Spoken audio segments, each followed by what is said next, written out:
নমস্কার বন্ধুরা, Papiya's cooking and lifestyle চ্যানেলে আপনাদের সবাইকে স্বাগত। আশা করি আপনারা সবাই খুব ভালোই আছেন। এই বছরে যে পরিমাণে আলুর দাম বেড়েছে, আলু খাওয়ার কথা তো ভুলেই যাচ্ছি।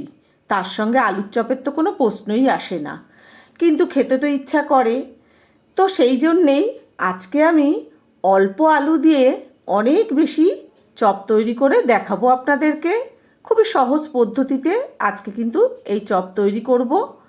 তো আমার এই ভিডিওটা না টেনে শেষ পর্যন্ত পুরোটা দেখবেন। ভালো লাগলে অবশ্যই করে লাইক কমেন্ট শেয়ার করবেন। আর আমার সঙ্গে থেকে দেখতে থাকুন আমি কি কি উপকরণ দিয়ে কিভাবে এই আলুর চপ তৈরি করে দেখাচ্ছি আপনাদেরকে।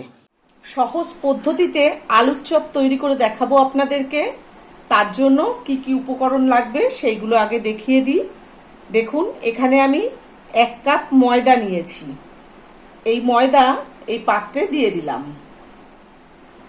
ওই একই কাপে হাফ কাপ বেসন দিলাম আর হাফ কাপ সুজি দিলাম।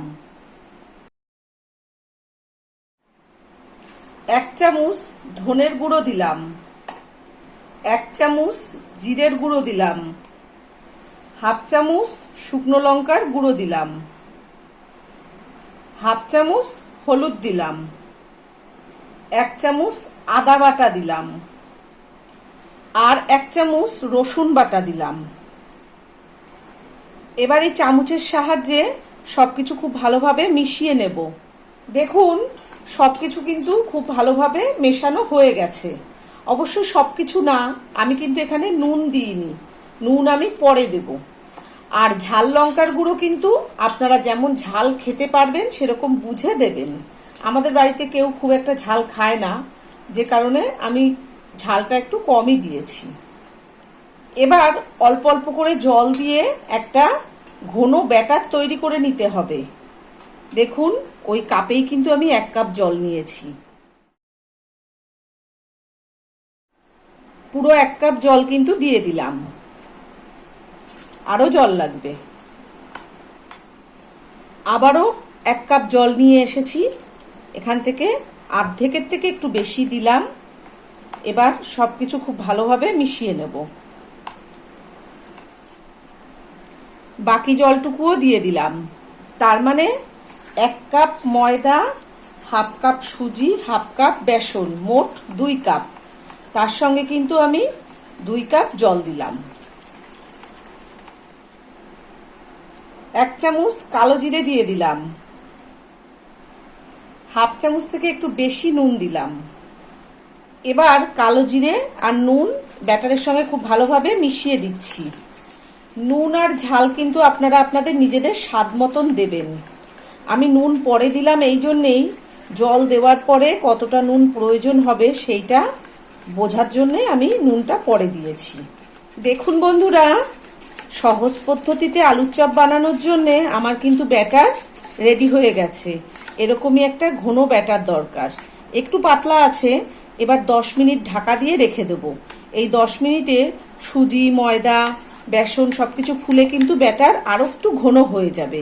এর থেকে আর বেশি পাতলাও করার দরকার নেই, ঘন করারও দরকার নেই।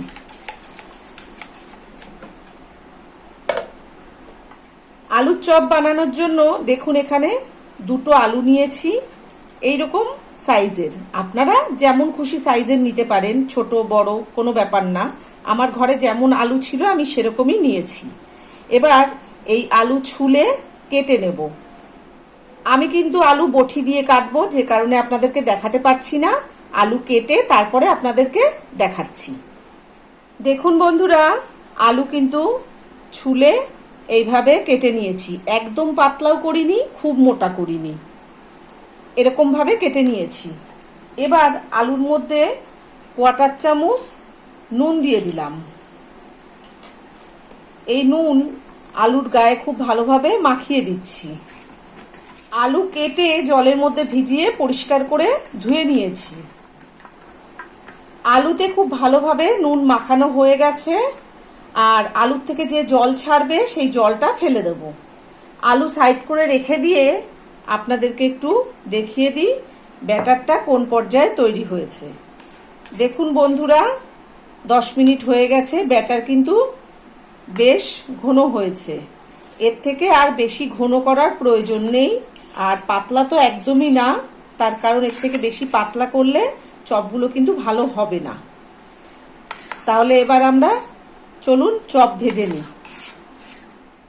চপ ভাজার জন্যে দেখুন গ্যাসে কড়াই বসিয়ে কড়াই গরম করে কিছুটা রিফাইন তেল দিয়েছি। তেলও কিন্তু হালকা গরম হয়ে গেছে, তেল বেশি গরম করা যাবে না।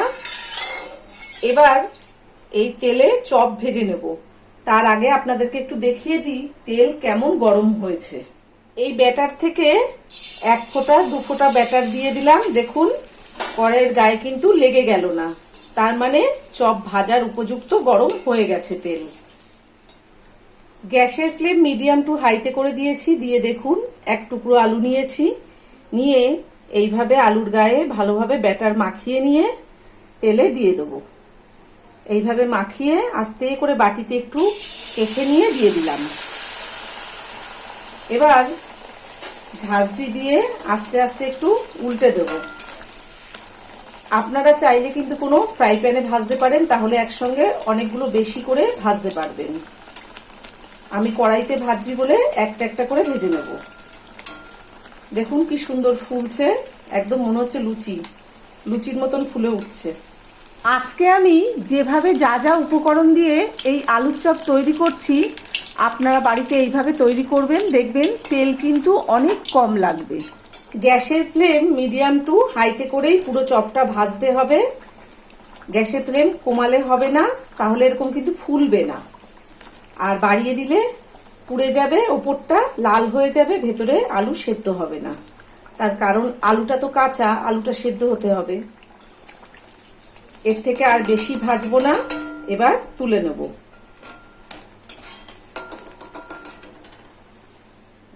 আমি আপনাদেরকে আরও একটা আলুর টুকরো দিয়ে কিভাবে চপটা ভাজছি সেটা দেখিয়ে দিই। দেখুন কিভাবে আমি আলুর গায়ে ব্যাটার মাখাচ্ছি, মাখিয়ে কিভাবে তেলে দিলাম। খুব ভালোভাবে দেখে নেবেন, তাহলে কিন্তু আপনাদের বাড়িতে এই চপ বানাতে একটু অসুবিধা হবে না।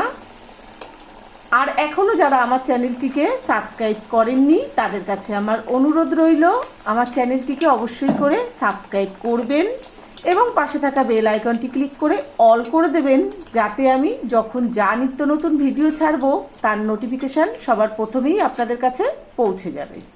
দেখুন আমার কিন্তু আরও একটা আলুর চপ ভাজা হয়ে গেল। এবার বাকি যে আলুর টুকরোগুলো রয়েছে সেই টুকরোগুলোর গায়ে ঠিক এই একইভাবে ব্যাটার মাখিয়ে তেলে দিয়ে আলুর চপ ভেজে নেব। সব আলুর চপ ভেজে নিয়ে তারপরে আপনাদেরকে পরিবেশন করে দেখাবো। দেখুন বন্ধুরা, আমার কিন্তু সব আলুর চপ ভাজা হয়ে গেছে। আজকে আমি যা যা উপকরণ দিয়ে যেভাবে এই আলুর চপ ভেজে দেখালাম আপনাদেরকে, আপনারা বাড়িতে ঠিক এই উপকরণ দিয়ে এইভাবেই আলুর চপ বানাবেন, বানিয়ে সবাইকে খাওয়াবেন, নিজেরা খাবেন। আশা করি আপনাদের খুব ভালো লাগবে। আমি এবার একটা আলুর চপ ভেঙে আপনাদেরকে দেখিয়ে দেব ভেতরটা কেমন হয়েছে, আলু কেমন সেদ্ধ হয়েছে। তো আপনারা বাড়িতে ঠিক এইভাবেই আলুর চপ তৈরি করবেন, করে মুড়ির সঙ্গে খাবেন, ডাল ভাতের সঙ্গে খাবেন, চায়ের সঙ্গে খাবেন, আবার সন্ধেবেলায় শুধুও সস মাখিয়ে খেতে পারেন। তার কারণ এই আলুর চপে কিন্তু খুব একটা তেল লাগেনি, খুবই অল্প তেলে এই চপ ভাজা হয়ে গেছে। আর আজকে আমার এই আলুর চপ বানানোর পদ্ধতি আপনাদের কেমন লেগেছে সেটা কিন্তু কমেন্ট করে জানাতে একদমই ভুলবেন না। আবার অন্য কোনো রেসিপি নিয়ে হাজির হয়ে যাব। সবাই ভালো থাকবেন, সুস্থ থাকবেন। ধন্যবাদ।